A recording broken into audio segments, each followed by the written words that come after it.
Hello everyone. चलिए आज मैं आपको पढ़ाऊंगा सॉल्यूशन।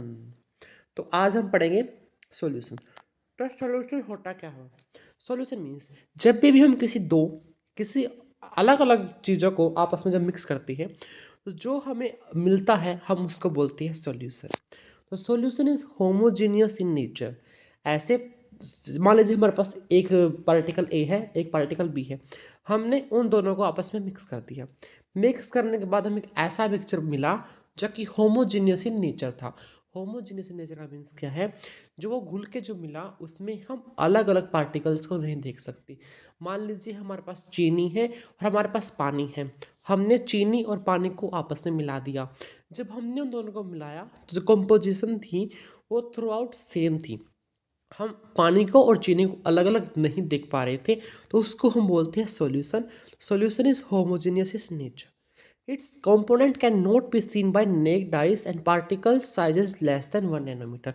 वही बात है, जब हमने चीनी को पानी में घोल दिया तो हम पानी के अंदर चीनी या फिर पानी के भी H2O के मोलिक्यूल्स और चीनी के छोटे छोटे पार्टिकल्स को हम अपने नेक्ड आइज से नहीं देख सकते and the particle size less than 1 nanometre.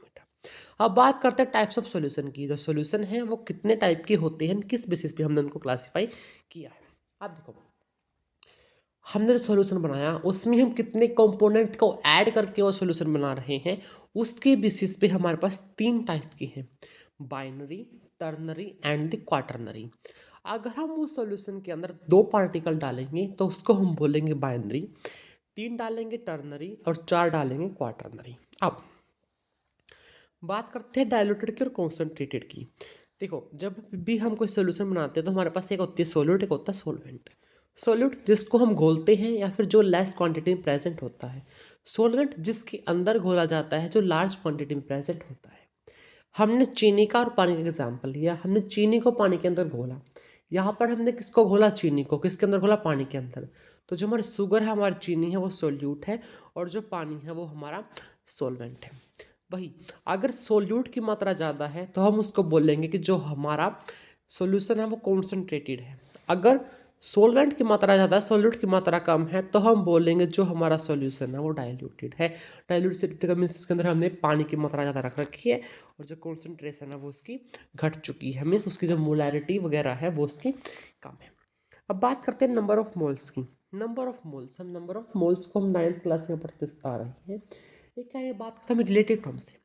हम हमारे पास कितना गिवन मास है किस उसके मोलर मास के रिलेशन में, तो हम उसको बोलते हैं उसके नंबर ऑफ मोल्स। मान लीजिए हमारे पास 16 ग्राम O2 है, जो ऑक्सीजन है वो हमारे पास 16 है। तो हम रिलेटिव में बात करेंगे कि उसके मोलर मास के रिलेशन में हमारे पास ऑक्सीजन कितनी है। से O2 का जो मोलर मास है 32 है और हमारे पास 16 O2 है।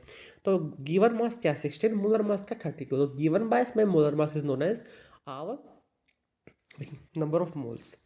गैसेस के लिए given volume by molar volume, वही number of particles by Avogadro number. क्यों एवोगैड्रो नंबर? क्यों? क्योंकि एक मोल्स के अंदर एवोगैड्रो नंबर जितने पार्टिकल्स होते हैं, 3 फॉर्मूले हमारे पास होते हैं। अगर हमारे पास गिवन मास है तो गिवन मास बाय मोलर मास। अगर हमारे पास नंबर ऑफ पार्टिकल्स गिवन है तो उसको हम करेंगे एवोगैड्रो नंबर से डिवाइड। क्यों? क्योंकि एक मोल के अंदर जितने एवोगैड्रो नंबर की वैल्यू है उतने पार्टिकल्स होते हैं। अगर हमारे पास गैस है और हमारे पास वॉल्यूम गिवन है तो हम उसको मोलर वॉल्यूम से डिवाइड कर देंगे, जो कि 22.4 लीटर होती है at 1 atm pressure and 273 kelvin temperature. और वही 22.7 लीटर होती है at 1 bar pressure and 273 kelvin temperature. अब देखो, हमारे पास बहुत सारे सॉल्यूशन बनते हैं। कैसे? अगर हम सॉलिड के अंदर मिलाएंगे तो उसको बोलते हैं सॉलिड सॉल्यूशन। अगर हम सॉलिड को लिक्विड के अंदर मिलाएंगे तो लिक्विड सॉल्यूशन। सॉलिड को गैस के अंदर मिलाएंगे तो गैसियस सॉल्यूशन। ये होती है on the basis of category या फिर स्टेट ऑफ सॉल्वेंट कि सॉल्वेंट की स्टेट क्या है, गैस है, लिक्विड है या फिर सॉलिड है। तो उसका एक मोस्ट इंपॉर्टेंट एग्जांपल है सोडियम एमलगम।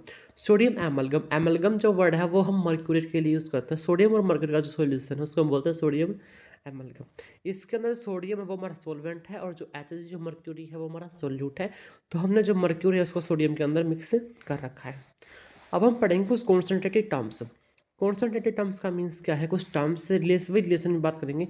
उसमें आती है हमारा मास परसेंटेज। मास परसेंटेज का मतलब क्या है, हमारे पास इतनी क्वांटिटी है, उसके अंदर उतनी क्वांटिटी का कितना परसेंटेज है। कैसे, हमारे पास 200 ग्राम कोई चीज़ है, 200 ग्राम के अंदर हमारे पास 50 ग्राम हमारी चीनी है।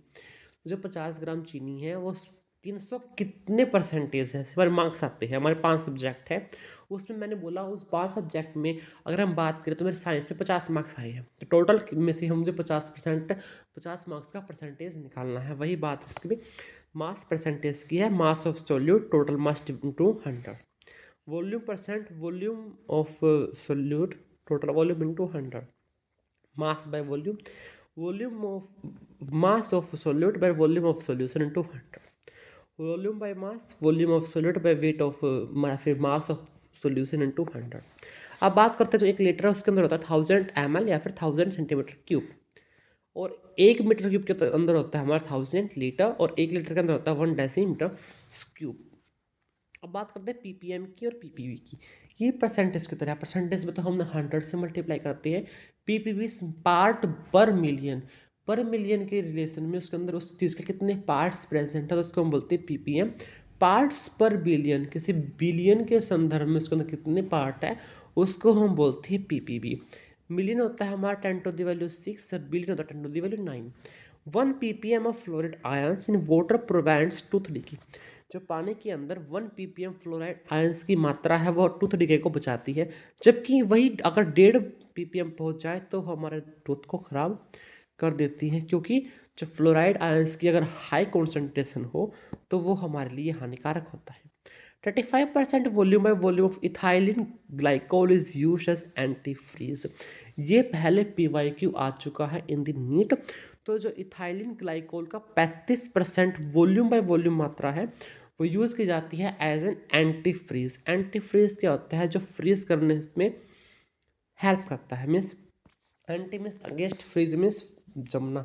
तो जो लोवरिंग, जो बॉइलिंग पॉइंट सॉरी जो फ्रीजिंग पॉइंट होता है ना पानी का, ये उसको -17.6 कर देता है, 0 से कम करता है, इसलिए हमें उसको एंटी फ्रीज को बोला, जमने से का उल्टा काम करता है।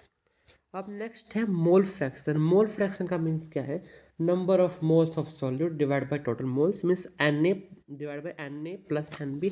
और काई क्या होता है, काई होता है मोल फ्रैक्शन को डिनोट करने के लिए, तो जो काई प्लस काई भी होता है वो 1 के इक्वल होता है। Mass fraction is the weight by total weight, volume is weight volume of solute by total volume. आप देखो हमारे पास 2 टाइप से टर्म आएगी, एक तो होगी जो टेम्परेचर के ऊपर डिपेंड करेगी और एक होगी जो टेम्परेचर के ऊपर डिपेंड नहीं करेगी। तो देखो टेम्परेचर क्या है, देखो हमने पढ़ा ना PV is equal to nRT। जो वॉल्यूम है वो टेम्परेचर के डायरेक्टली प्रोपोर्शनल है, तो जब टेम्परेचर घटेगा या बढ़ेगा तो हमारा वॉल्यूम भी घटेगा और बढ़ेगा। तो जो टेम्परेचर डिपेंडेंट टर्म्स भी आएंगी जिसके अंदर जो टेम्परेचर है, जिनके अंदर जो वॉल्यूम है वो होगी कॉन्सेंट्रेशन के अंदर।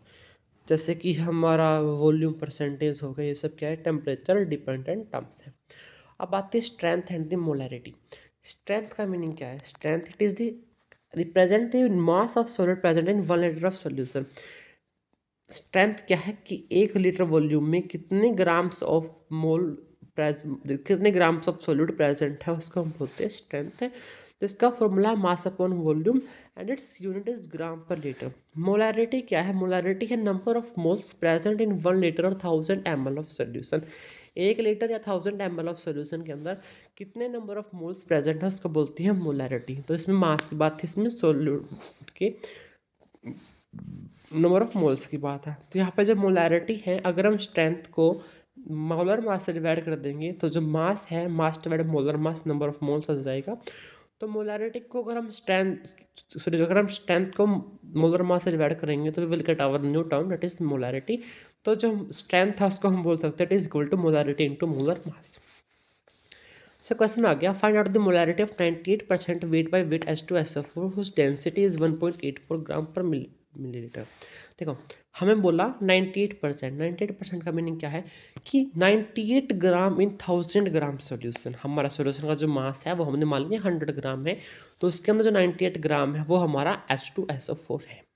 तो हम क्या बोलेंगे, हमारे पास ये है। अब देखो वॉल्यूम ऑफ सोल्यूशन हमें निकालना है, कैसे निकालेंगे, हमारे पास डेंसिटी गिवन है, तो वॉल्यूम कैसे निकालेंगे, mass of solution divide by density. Mass क्या माना हमने 100 ग्राम माना, डेंसिटी क्या थी हमारे पास 1.84, तो ये हमारा वॉल्यूम आ गया। हमें निकालना क्या, हमें निकालना है मोलैरिटी।